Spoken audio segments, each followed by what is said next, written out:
औज़ुबिल्लाहिमिनश्शैतानिर्रजीम बिस्मिल्लाहिर्रहमानिर्रहीम।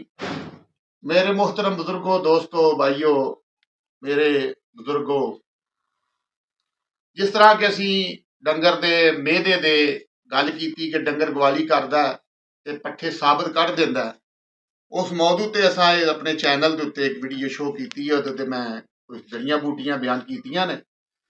तो वो मालिक सोना जिहड़ा भी सुनेगा मेरा दोस्त साड़ी इस फिल्म नूं, इस चैनल नूं लाइक करे। इंशाअल्लाह नाल नाल अगों नवीं तो नवीं जिहड़ी वीडियो तुहानूं मिलदी जाए करेगी, नुक्से जात तुहानूं मिलदे जाण करनगे। ते मेदे ते कोई गल करांगे, बहाने दे जहर ते गल करांगे, मेदे दे जहर ते गल करांगे, हलका ते गल करांगे, बहुपार ते गल करांगे, डंगरां दे बुखार ते गल करांगे। इंशाअल्लाह अल्लाह पाक साडे इल्म च इजाफा फरमाए ते मेरे दोस्तां दी मुहब्बत दी बरकत दे नाल जो ही साडा ये चैनल तुसीं अपना सुनोगे, प्रोग्राम साडा सुनोगे, इंशाअल्लाह बहुत ज्यादा अल्लाह दी जात पाक तुहानूं फायदा देगी। मेरे ते गल कीती सी, हुण असीं गल करांगे मिठे जहर ते। मिठा जहर गोके डंगर दा मजाज और हुंदा है, मेहरू दा डंगर दा मजाज और हुंदा है, मझ दा मजाज और हुंदा है। मझ दे गैंठिए दा मिठे जहर दा इलाज और है जड़ियां बूटियां, और गोके डंगर दे जहर दा मजाज और है जड़ियां बूटियां लैदा ने।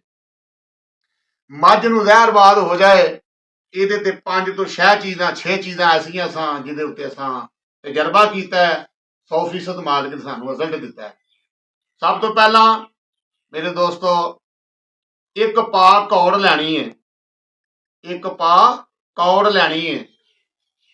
ਇੱਕ ਪਾ ਲੈਣੀ ਹੈ ਜ਼ੀਰੀ। ਇੱਕ ਪਾ ਲੈਣੀ ਹੈ ਕਾਲੀ ਮਿਰਚ। ਇੱਕ ਪਾ ਲੈਣਾ ਧੁਮਾ। ਇੱਕ ਪਾ ਲੈਣੀ ਹੈ 1 ਨੰਬਰ ਹਲਦੀ ਗੰਢੀਆਂ ਦੀ। ये 5 चीज़ों का सफूफ बना लेना है, किसी चीज़ ग्रैंड कर लैनी है, पी लैनी है। ओदियां 8 खुराक बनानियां ने। मझ नूं 1 खुराक 1 टाइम की, 2 किलो गाई का दुध ते पा डालडा घ्यो गर्म करके ठंडा करके 1 खुराक पाउडर की ते 2 किलो गाई का दुध पा डालडा घ्यो शाम नूं पट्ठे छट्टे चार के दे देना।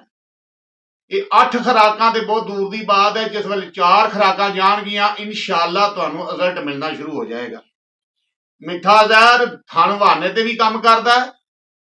जिहड़ा नुक्सा तुहानूं दस्सिया मिठे जहर ते, पा कौड़, पा काली जीरी, पा काली मिर्च, पा तुम्मा ते पा हल्दी गंढियां दी, इहदा सफूफ तैयार करके 8 खुराकां बना लैणियां ने।